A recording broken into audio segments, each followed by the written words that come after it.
Debates e reflexões sobre o uso da tecnologia em diferentes espaços e atividades sociais. Especialistas de diferentes áreas do conhecimento apresentam suas ideias acerca de questões que reúnem tecnologia e problemas da atualidade. Este é o seu podcast, Tecnologia em Perspectiva. Ela está em todos os lugares, na sua sala, na cozinha, no banheiro, no escritório e até nas ruas. Mas você só nota a falta dela quando simplesmente ela desaparece. Estamos falando da energia, mais precisamente de geração de energia, porque para alimentar o nosso celular, a TV e até o carro, precisamos dela. E parece que estamos para enfrentar um apagão de energia, apesar de já termos vivido esse pesadelo há 20 anos. Para conversar conosco sobre isso, nós trouxemos hoje o professor Maurício Tolmasquim, que além de professor da pós-graduação em Engenharia da UFRJ, também presidiu entre 2004 e 2016 a empresa de pesquisa elétrica EPE, que é uma autoridade brasileira de pesquisa e planejamento em energia. Seja bem-vindo, professor. Obrigado, Victor. Prazer grande. E temos aqui conosco o professor da UERJ, Antônio Guilherme Garcia Lima, que tem dedicado a sua vida profissional a temas como geração de energia elétrica, eletrônica de potência, materiais elétricos e magnéticos e inovação tecnológica. Seja bem-vindo, professor.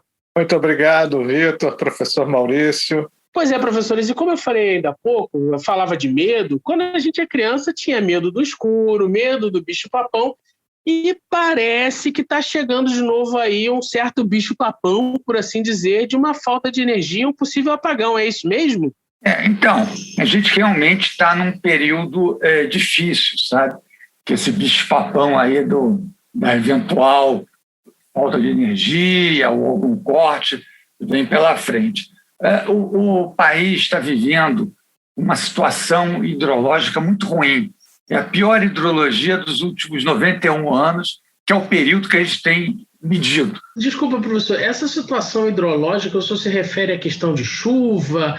Exatamente. Então, falta de chuvas no lugar certo também, né? Porque agora, por exemplo, está tendo muita chuva lá na região norte, né? Mas a grande bacia, que a gente chama caixa d'água de energia, ou então os grandes reservatórios, é justamente na região sudeste, ali um quadrilátero, pegando ali a região de Minas, Goiás, é aquela região central que é onde tem que chover. E, na realidade, a gente teve um período de verão, que é o período úmido, né? Que começou lá em novembro e foi até abril, maio, que foi muito ruim. E isso esvaziou os reservatórios. Então, a gente está chegando agora no início do período seco, que é justamente o período de poucas chuvas, com os reservatórios lá no Sudeste de 32%, que é muito baixo. Então, a gente está numa situação realmente complicada. Eu acho, pessoalmente, que não haverá racionamento. Eu acho que a gente está com uma matriz energética hoje que é muito mais diversificada do que, por exemplo, em 2001, quando teve o grande racionamento. A gente tem mais termoelétricas, tem as eólicas, tem solar, tem usina de biomassa, né, que é as usinas que usam o bagaço da cana. Então, isso é claro que reduz um pouco essa dependência da hidrelétrica, que ainda é a principal fonte energética, mas você reduz um pouco. De qualquer jeito, é um momento de muita tensão. Eu acho que, principalmente no horário, que a gente pode até ter energia, mas o problema mais crítico é no horário, assim, por volta de 6h30, entre 6 e 7 horas, que nesse período é o horário de ponta do sistema, todo mundo chega em casa, liga os equipamentos, e aí a gente pode ter algum problema, né? Deixa eu aproveitar aqui e fazer uma interrupção, porque essa questão que o senhor falou do pico ali das 18 horas, e que é quando todo mundo chega em casa, isso também acontece agora na pandemia? É claro que a situação agora da pandemia é muito menor, né? Que a demanda caiu, mas a gente está num período que a demanda está aumentando, né? Porque a economia está retomando. Né? O resto do mundo, com a vacinação, a atividade econômica está crescendo, Estados Unidos, Europa, e acaba que essa atividade econômica crescendo em outros países, elas vão puxar também o Brasil, apesar da gente, é claro, estar numa situação de vacinação muito pior. Então, acaba podendo ter algum risco. Agora, a única coisa que eu acho que é importante é que eu tenho certeza, quer dizer, se vai ter racionamento, eu acho que não, mas pode ter. Se vai ter um corte de energia no horário de ponta, eu não sei, mas pode ter. A única coisa que eu tenho certeza é que vai ter um choque para o bolso do consumidor, porque a gente vai ter que operar termoelétricas muito caras, que têm um custo variável, custo do combustível muito caro. Então, isso é inevitável. A gente vai ter aí um grande impacto sobre o bolso do consumidor e talvez com a inflação também. Então, talvez, pelo que eu vejo que o senhor está falando, acho que o grande medo, o grande bicho-papão, se a gente pode dizer assim, na verdade é aquele que vai papar o nosso bolso, que vai arrancar o rico dinheirinho do bolso da população. Mas aí, trazendo a conversa aqui para o professor Antônio, e falando, o professor Maurício falava, né, de variação de diversas fontes para a gente poder trazer energia. Mas uma pergunta, lá no passado nós fizemos uma escolha com relação ao petróleo, aos combustíveis fósseis, e será que isso de fato foi uma boa escolha que nós fizemos? Olha, ótima pergunta, Vitor. Eu estou aqui vendo o histórico da energia armazenada no sistema Sudeste desde 97, tá? E o que eu observo é o seguinte: o nível mínimo realmente ocorreu em 2014, que chegou a 16%. Nós atingimos agora um mínimo, talvez um pouco menor, porque eu estou só com os dados até 2020. Então, a gente tem aí um lapso de tempo de cerca de 14 anos, tá? E eu tenho estudado isso, as bacias todas elas têm um ciclo muito lento de enchimento e esvaziamento, que isso nunca foi considerado, porque não haviam dados. Somente agora, com esses dados de 80, 90 anos, é que é possível se detectar esses movimentos. E isso explica, inclusive, as grandes secas no Nordeste. Nordeste fica vazio, Sudeste não. Nós agora estamos vazios no Sudeste, o Nordeste não está tão vazio, mas ele seguiu um pouco essa curva do Sudeste. Em compensação, lá o Norte agora está com cheias. Então, existe essa periodicidade, digamos assim, das catástrofes, que a gente precisa analisar, estudar. Essa é uma área de pesquisa que a gente tem feito lá na UERJ, e incorporar isso ao planejamento e à operação do sistema, tá? A sua pergunta de que a escolha por térmicas e combustíveis fósseis foi errada, aí é o seguinte: primeiro, o Brasil não escolheu combustíveis fósseis, tá? O Brasil sempre esteve com pouco combustível fóssil. Na verdade, é aquilo que a gente já conversou, que nós temos a matriz energética, do ponto de vista de eletricidade, a mais limpa do mundo. O que ocorre é que, para você rapidamente conseguir gerar energia elétrica a um custo razoável durante pouco tempo, que é o que a gente precisa nesses casos de baixas de água, a termoelétrica é a mais viável, tá? Então, após o apagão de 2001, foi iniciado um programa de térmicas emergenciais, foram instaladas diversas térmicas a óleo diesel e óleo combustível. As pessoas só falam do óleo diesel, mas o óleo combustível ele foi extremamente importante na época, porque são térmicas mais baratas que as térmicas de óleo diesel e elas funcionam de forma robusta, tá? Por isso é que em 2015, 2014, não tivemos outro racionamento. As termoelétricas existentes, elas conseguiram segurar essa falta de energia hidrelétrica. Tá? A dúvida que ocorre agora é se o parque instalado de termoelétricas será capaz de suprir a demanda de energia este ano. Tá? As térmicas que foram contratadas lá em 2002, elas estão com seus contratos terminando agora, esse ano, o ano que vem. Bastaria renovar esses contratos que você consegue aí uma reserva de energia que faz com que a gente ultrapasse o período sem racionamento. É importante dizer que, por mais caro que fique a energia com essas térmicas, é menos caro e menos prejuízo para os consumidores e para a nação um racionamento. Eu não sei se vocês se lembram, mas no racionamento a queda do PIB foi brutal. E isso agora, um racionamento agora associado à Covid, terá efeitos aí catastróficos na economia e na sociedade de uma forma geral.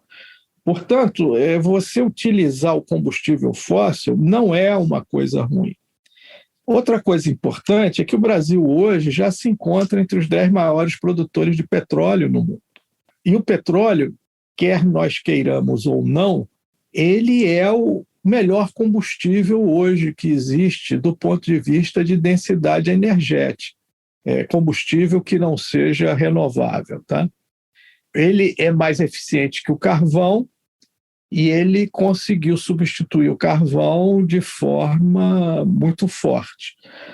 O que a gente pode fazer agora é melhorar a eficiência do seu uso, tanto dos derivados como da eletricidade. Para isso, aquilo que eu já falei, a parte de mobilidade elétrica, que seriam veículos elétricos, caminhões elétricos, isso terá um impacto muito grande, não apenas em reduzir o uso de combustíveis fósseis, nas grandes cidades principalmente, como melhorar a eficiência energética do país como um todo. Tá?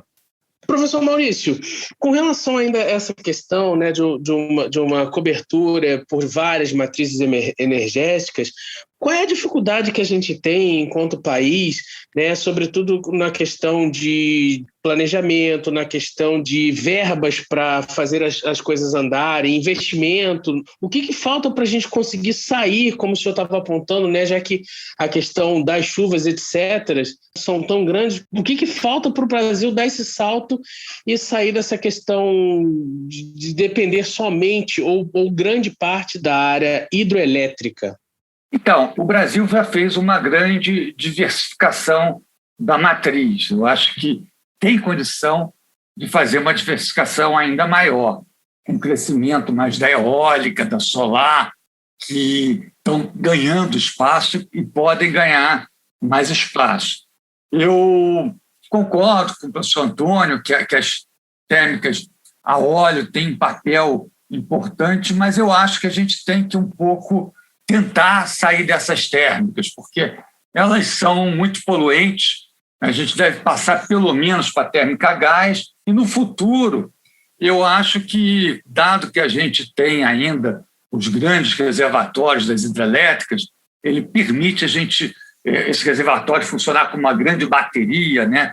Onde a gente estoca água nos momentos que não tem sol, que não tem vento, e com isso você ter uma quantidade maior de fontes, dessas fontes que são variáveis, né? Que você só pode gerar energia eólica quando tem vento, só pode gerar energia solar quando tem sol. E num futuro ainda mais longe, com a queda dos preços da bateria, aí sim a gente pode até pensar em uma matriz elétrica praticamente 100% renovável. É interessante, o Biden, nos Estados Unidos, que é um país térmico, muito mais do que o Brasil, né? Ele botou lá uma proposta, né? Uma meta de atingir ser carbono zero em 2035 no setor elétrico. É uma meta extremamente ousada, né? Mas se os Estados Unidos tem, que é um país que tem muito menos recursos renováveis que o Brasil, está se colocando essa meta, eu acho que a gente tem condições também de fazer. A energia eólica aqui no Brasil é muito mais barata do que lá. A gente, o fator, quer dizer, como você tem muito mais vento, com a mesma estação eólica, o mesmo aerogerador, você produz quase o dobro de energia com o mesmo aerogerador na Europa ou nos Estados Unidos. Isso abarateia muito o custo. A energia solar também, como a radiação solar, é muito boa. Então, a gente tem aí, acho que, uma condição boa para tentar aumentar, apesar, como já foi dito, já é bem alto já a quantidade de renováveis no Brasil. Então, professor Antônio, aproveitando isso que o professor Maurício estava dizendo, da questão eólica, da questão do sol, eu como leigo, e muitas pessoas que estão nos ouvindo certamente devem ter aí uma pergunta semelhante. Uma região costeira tão grande quanto a gente tem, né? Natal, por exemplo, é conhecida como a Terra do Sol. É sol 365 dias do ano, praticamente não chove. Então, será que não dá para a gente instalar painel solar no país inteiro, na costa toda, botar as ventoinhas ali para captação de energia do ar, né? Energia eólica? Não dá para a gente fazer isso e aí até, de repente, se ver quase que livre da energia hidrelétrica e das térmicas, enfim. Você já deve ter ouvido falar daquele ditado de que não se deve colocar todos os ovos na mesma cesta. Isso se aplica perfeitamente à geração de energia. Quer dizer, nenhum país deve ficar dependente de apenas uma fonte. Tá? Você deve ter um mix de fontes, e o mix ótimo de fontes ele é diferente para cada país. Tá? Existem países que têm muito carvão, outros que têm pouco. O Brasil tem muita hidrelétrica, tem muita eólica, tem solar, mas o problema delas é que elas têm essa intermitência. A intermitência da solar e da eólica é maior do que a da hidrelétrica. A hidrelétrica, pelo menos, tem grandes reservatórios e, com isso, consegue armazenar energia em bases anuais. Tá? Você tem armazenamento zero em eólica e fotovoltaica. Tá? Então, isso é um ponto. O ideal é a gente juntar tudo isso. O professor falou do gás. O gás natural, precisamos de termoelétricas a gás para poder utilizar esse gás. A coisa agora está mudando. A produção de gás vai ser tão grande que nós não vamos ter como consumir pela indústria, pelas casas. Então, as termoelétricas terão um papel fundamental para o desenvolvimento do gás natural no Brasil. Deixa eu só te fazer uma observação, Vitor. Se você quiser ter todos os eólicos se transformarem em seus inimigos, continua chamando de ventoinha, moinho. Eles ficam raivosos. Tá? Para eles é turbina eólica. Tá? E se você fosse colocar, digamos, 5.000 quilômetros de turbinas eólicas, essas turbinas estão na faixa aí de 2 megawatts, você não chegaria provavelmente à energia de Itaipu. Tá? A densidade do ar é muito menor que a densidade da água, quase 1000 vezes menor. Então, a densidade da energia no vento é muito menor que a densidade na água. Então, mesmo que você espalhe turbinas, e não estou dizendo que não devamos fazer isso, tá?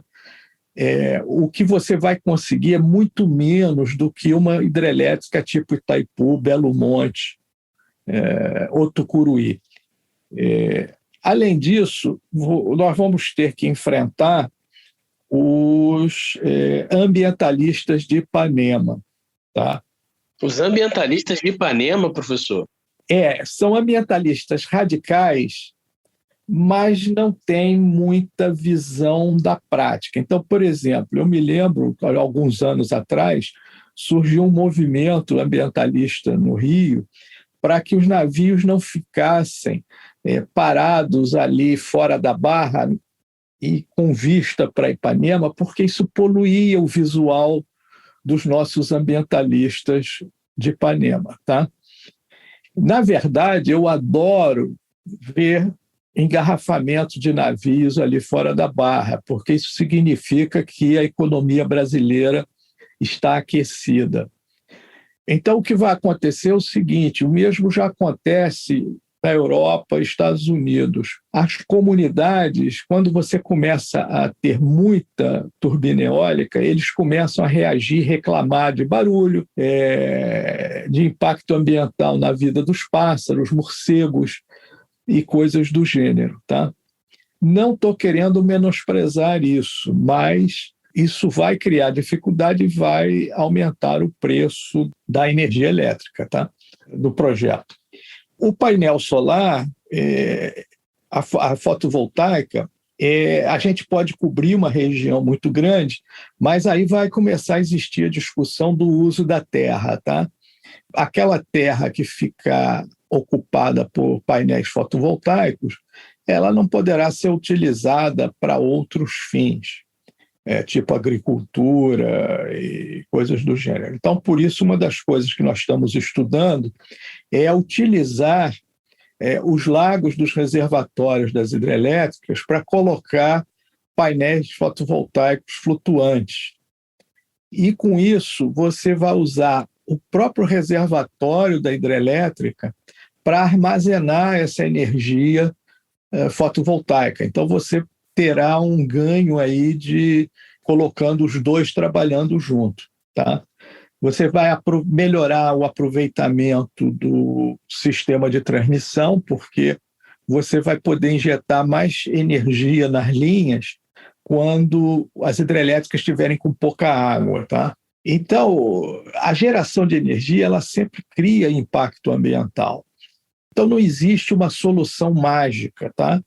A solução factível é uma solução que vai combinar um conjunto de tudo isso e numa proporção que também não é única, definida, ela vai variar no tempo, tá? À medida que a gente passa a ter mais recursos de gás, o gás vai ocupar um pouco mais da matriz. Mas o gás também um dia acaba e ele é poluente também, né? Na verdade, tudo é poluente. Eu fico um pouco assim, aborrecido, digamos assim, com esse excesso não vou dizer excesso, essa ênfase ambiental em dizer que queimar gás natural para gerar energia elétrica é sujo. E, ao mesmo tempo, a gente viver numa cidade, Rio de Janeiro, em que a gente não tem tratamento de esgoto, entendeu? Isso é um impacto ambiental monumental. Entendi. Então, eu pensei que eu estava fazendo uma pergunta que me pareceu assim simples, que você simplesmente ia responder assim, sim, não, talvez.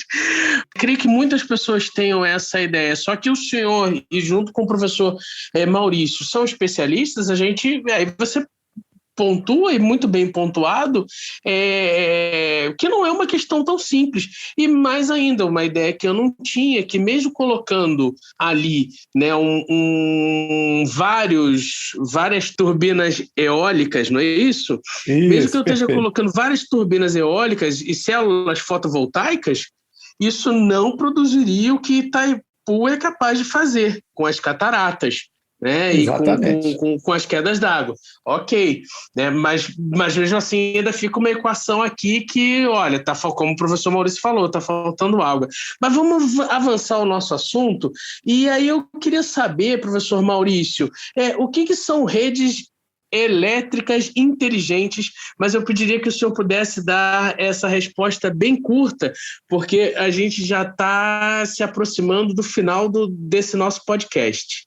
Redes elétricas inteligentes, de maneira bem curta, são redes elétricas que são digitalizadas, né? Que usam a tecnologia da informação, né? Então, por exemplo, medidores bidirecionais, que medem a energia que você recebe da rede de energia elétrica e a energia que a sua casa, com painel fotovoltaica, pode mandar para a rede.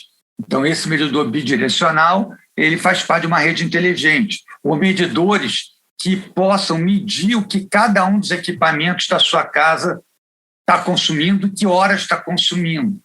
Esse tipo de tecnologia permite, por exemplo, que, através de contratos especiais com as distribuidoras, isso existe em países mais desenvolvidos, você possa desligar alguns equipamentos da casa em horários pré-determinados, que são aqueles horários que a rede elétrica está mais sendo exigida. Então, a rede inteligente permite, por exemplo, de remotamente religar uma subestação, uma rede, uma linha que tenha tido um problema qualquer. Então, justamente... Mas a gente entende a casa, quando eu tenho a minha rede fotovoltaica, enfim, entende também ela ali como uma subestação, uma coisa assim? Não é uma subestação, mas você passará a ser que a gente chama um prosumidor. Agora nós somos consumidores, nós somos passivos, recebemos a energia da rede. A partir do momento que você bota um painel, você passa a ser um prosumidor, você consome e produz energia elétrica. Mas, para isso, você precisa ter um equipamentozinho, né, além do painel e tudo, que possa medir o quanto que a sua energia está sendo injetada na rede elétrica, né? Então, esse é um exemplo simples, né? Mas é claro que a questão das redes inteligentes vai muito mais longe que isso. Você pode recolher os dados de consumo de cada equipamento das residências. Isso ajuda a gestão da energia, né? Então, justamente você usar a energia de uma forma mais inteligente, né? É isso que essas tecnologias da informação permitem, né? E realmente é um grande avanço, porque se você, por exemplo, consegue controlar, o consumidor pode, na hora que você tem menos energia disponível ou que tem mais consumo, ele pode ter um incentivo econômico através da tarifa para reduzir o seu consumo na sua residência. Então, você consegue medir, né, o que está sendo consumido, consegue passar, inclusive, informações para equipamentos. Quer dizer, já é possível você, por exemplo, a distribuidora, se quiser, lá em algumas cidades no mundo, isso já tem então, experimentalmente, que é desligar um equipamento específico na casa do consumidor. É caro, a partir de um contrato pré-estabelecido que permite isso, nas horas de ponta do sistema, nas horas que o sistema tem maior consumo de energia. Então, você consegue fazer uma modulação da demanda de energia. E isso é muito bom, porque justamente como as fontes variáveis, como eólica, solar, você tem solar quando tem sol, aí você gera energia solar. Você pode conseguir casar um pouco a demanda com a variável, uma das maneiras de permitir essas fontes variáveis de entrar. Não é a única, não é suficiente, mas ela contribui. Este foi o Tecnologia em Perspectiva, um programa que fala sobre as coisas do cotidiano com análise dos especialistas da UERJ e de outras universidades do Brasil inteiro. Hoje nós falamos sobre geração de energia com o professor Maurício Tomasquim, do Programa de Pós-Graduação em Engenharia da UFRJ. Muito obrigado pela sua participação, professor. Muito obrigado por essa oportunidade. E estamos aí à disposição para qualquer outro programa. Foi muito interessante. Obrigado. E também conversamos com o professor aqui da UERJ, Antônio Guilherme Garcia. Muito obrigado, professor. Muito obrigado, Vitor. Obrigado a todos e até a próxima. Essa é uma produção da TV UERJ e da Rádio UERJ. Quem participou da produção foi Cássia Ferreira e Caroline Fernandes, e operando a tecnologia desse programa, os auspiciosos trabalhos de Eduardo Sobral. e eu sou Vitor Quaresma. Não deixe também de assistir a versão desse programa lá no YouTube. A gente se encontra no próximo Tecnologia em Perspectiva.